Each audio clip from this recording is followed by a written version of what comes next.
ఈరోజు మనం ఒక అద్భుతమైనటువంటి విషయం గురించి తెలుసుకోబోతున్నాం. ఏంటా అంటారా? పుష్యమాసములో వచ్చే అమావాస్య. దీనిని పుష్య అమావాస్య, మౌని అమావాస్య, చొల్లంగి అమావాస్య అని అంటారు. మరి సాధారణంగా ప్రతి సంవత్సరం వచ్చేదే కదండి, దీనికి ఏంటి ఇంత ప్రత్యేకత అని అనుకుంటారా? అక్కడికే వస్తున్నాను. ఈ రోజున ఆదివారం అవ్వడం అమావాస్య. ఆదివారం అమావాస్య మహా అద్భుతమైనటువంటి రోజుగా చెప్పబడి ఉంది.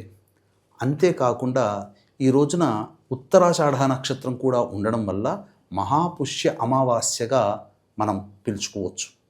ఇక గమనించినట్లయితే సాధారణంగా ఈ పుష్యమాసం అమావాస్య భాద్రపద మాసంలో వచ్చే మహాలయ పక్షంలో వచ్చే మహాలయ అమావాస్యకి ఎంత విశిష్టత ఉందో అంతే విశిష్టత ఈ యొక్క పుష్య అమావాస్య రోజున ఉంది.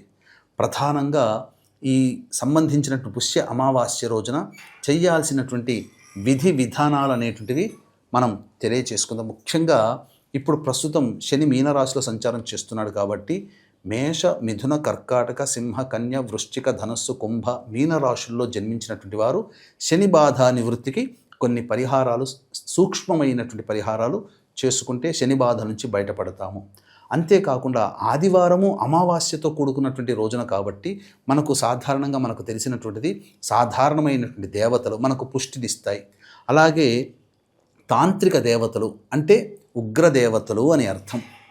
అంటే దశమహావిద్యలు కావచ్చు, కాలభైరవుడు కావచ్చు, అలాగే శరభసాలుడు కావచ్చు, ప్రత్యంగిరాదేవి కావచ్చు, ఇలాంటి వాటిని తాంత్రిక దేవతలుగా అంటారు.